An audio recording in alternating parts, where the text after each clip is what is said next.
आम्बेडकर आम्बेडकर आम्बेडकर आम्बेडकर आम्बेडकर आम्बेडकर। इतना नाम अगर भगवान का लेते तो 7 जन्मों तक स्वर्ग मिल जाता।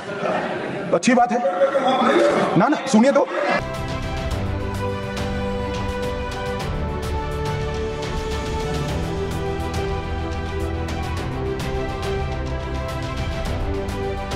মনুস্মৃতিত বিশ্বাসী কেন্দ্ৰীয় গৃহমন্ত্ৰী অমিত শ্বাহ ডাঙৰীয়াই সংসদৰ পবিত্ৰ মজিয়াত ভাৰতবৰ্ষৰ সংবিধান প্ৰণেতা যিগৰাকী ব্যক্তিয়ে আধুনিক ভাৰতৰ নিৰ্মাতা হিচাপে আচলতে স্বীকৃতিপ্ৰাপ্ত হৈছিল, সেই ব্যক্তিগৰাকীক বাবা চাহেব ডক্টৰ ভীমৰাও ৰামজী আম্বেদকাৰক তেখেতে আচলতে এক প্ৰকাৰৰ উপহাস কৰি মন্তব্য কৰিছে।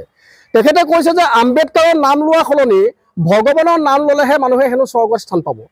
গতিকে অমিত শ্বাহ ডাঙৰীয়াই এনেদৰে আচলতে মন্তব্য কৰি ভাৰতবৰ্ষৰ প্ৰতি তেখেতৰ আচলতে যি মনোভাৱ, সেই মনোভাৱটো তেখেতে পোষণ কৰিছে। ভাৰতবৰ্ষৰ জনসাধাৰণৰ মনত ক্ষোভৰ সৃষ্টি কৰি ভাৰতবৰ্ষত যাতে এক প্ৰকাৰ অপ্ৰীতিকৰ পৰিৱেশৰ সৃষ্টি কৰি পেলাই তাৰ এক আচলতে তেওঁ চেষ্টা অব্যাহত ৰাখিছে।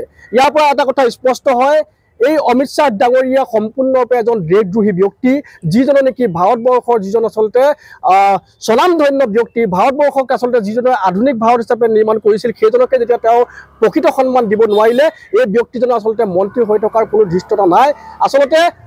এই গৃহমন্ত্ৰীগৰাকীয়ে তেখেতৰ যি আচলতে পদমৰ্যাদা, এই পদমৰ্যাদাটো সম্পূৰ্ণৰূপে লাঘৱ কৰিছে। আমি ধিক্কাৰ জনাইছোঁ, গৰিহণা জনাইছোঁ, আৰু আমি আইনৰ দ্বাৰস্থ হৈছোঁ তেওঁৰ বিৰুদ্ধে। আমি দেখিম যে আমি লক্ষ্য কৰিম যে অনাগত দিনবিলাকত এই চৰকাৰখনেই হওক বা এই প্ৰশাসন ব্যৱস্থাটোৱেই হওক কেনেদৰে এই ব্যক্তিজনৰ ওপৰত বিহিত ব্যৱস্থা গ্ৰহণ কৰে।